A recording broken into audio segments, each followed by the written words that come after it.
I hate myself and it's horrible. Every morning I wake up with a heaviness in my chest. It feels like I'm letting everyone around me down, and most of all, myself. I'm a college student, and while this is supposed to be a time of freedom, growth, and fun, my actions scream that I've lost my way. I'm not proud of it. I know I've made some terrible choices that are moving me further away from the person I want to be with each passing day. When I drink, and it happens more often than it should, I lose control. I become someone I'm ashamed of. These moments have made my girlfriend, with whom we were together for 2 years, contemplate breaking up.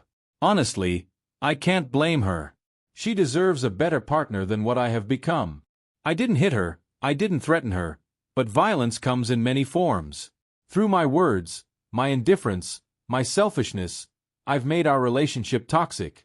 And it's not just her. I've had arguments with almost all of my roommates. We used to be able to talk for hours about everything, but now I can barely meet their eyes. I've been given a leadership role in my student organization, but instead of using it as a chance for good, I've only made enemies. A few people even considered filing a complaint against me for harassment, though truth be told, they were overstepping their own bounds. When I returned home for Thanksgiving, I experienced something I had long forgotten. Among old friends, I felt alive again. It was a respite to briefly remember how I used to be. Kind, considerate, loyal.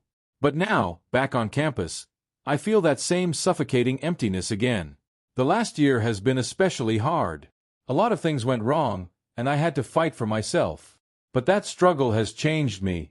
I've become hardened, closed off, and oddly enough, selfish.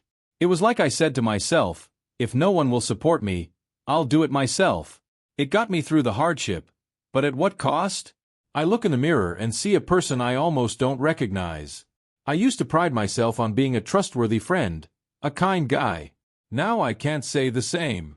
I know it's time to change, but I'm not sure where to start. I want to be a person who is respected again.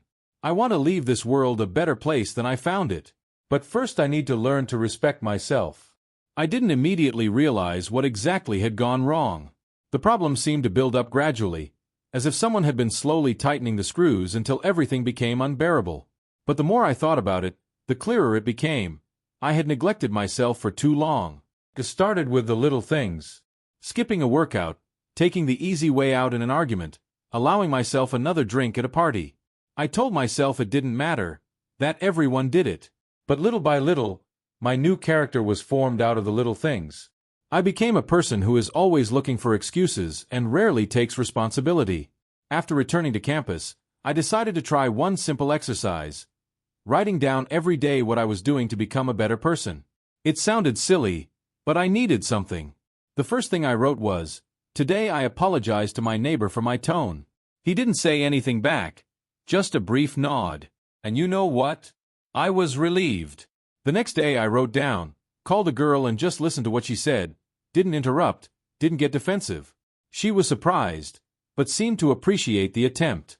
Of course, not everything went smoothly. One of the days I completely failed. Drank too much, said something nasty to a colleague in the organization. I was so ashamed in the morning that I decided not to return to this practice again. This whole thing is stupid, I thought, but something kept me going. Maybe my girlfriend's voice in my head, maybe the memory of those who once believed in me. I decided to try again. Slowly, those small steps began to add up to a picture. Apologizing, being honest, being open, they started to come a little easier. I began to realize that people around me make mistakes too, and that's okay. I could see my relationship starting to change a little bit. The girl did not rush to conclusions, but said that she saw my efforts. This became an incentive for me to keep going. However, the thing I worked on the most was my relationship with myself. It was hard to admit that it wasn't the world around me that I hated, but who I had become. I learned to stop and ask myself, do you really want to do this? Is this going to help you become the person you want to be? I'm far from perfect. Sometimes I still feel like giving up, going back to my usual excuses. But now I have a purpose. I don't just want to be better for others. I want to be better for myself. I've realized that I deserve a chance to be proud of who I am again. My journey is far from over, but for the first time in a long time, I feel like I'm moving in the right direction. Updated, there were days when progress seemed meager, and strength was spent fighting with myself. But there were also moments when things suddenly became a little easier. One of those days I remembered particularly clearly. It was Monday.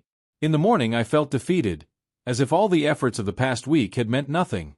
In lectures, I sat in silence, didn't socialize with anyone, and was back in that zone where loneliness was starting to feel familiar.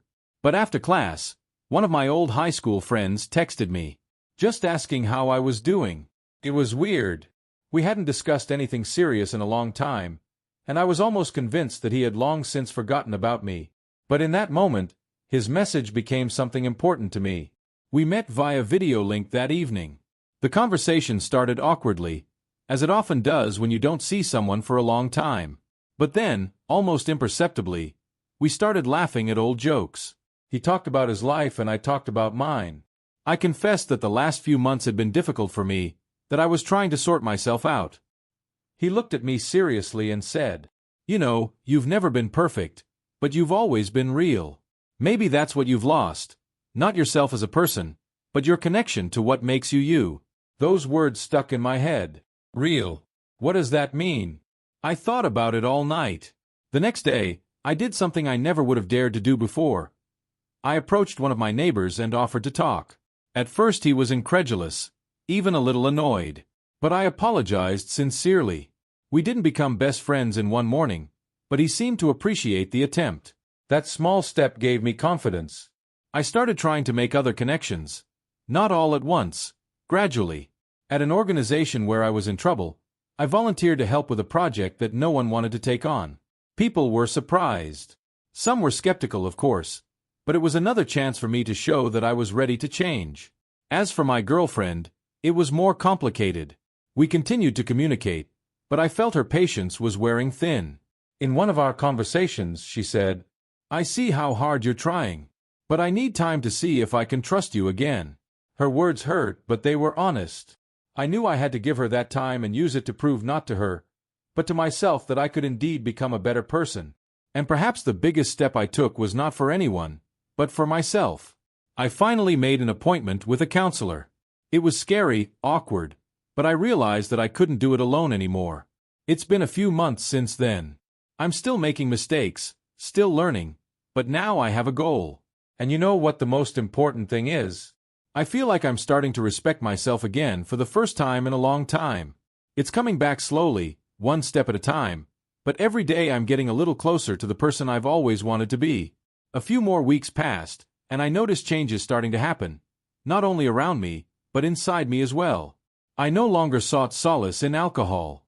Not because someone gave me an ultimatum, but because I began to see for myself how it was destroying me. Instead of partying, I began to find solace in simple things. A jog at dawn, a book I've been wanting to read for a long time, even a casual walk around campus. The other day, I decided to go to the student center and sign up to volunteer at the local animal shelter. This decision came spontaneously, but something told me I needed to do something meaningful. When I first got there, I was greeted by a girl from our college. She smiled and said, "Are you here to help? Great, always need people to walk dogs." So there I stood with leash in hand, and in front of me sat a huge but good-natured sheepdog named Max. He looked at me as if he understood everything that was going on inside me. I think I talked to him more on that walk than I had talked to people all last week. Working at the shelter became a kind of therapy for me. I went there a couple times a week, took care of the animals, helped with the little things. And you know what's amazing? The people there started noticing me too. First it was short conversations, then lunches together after shifts.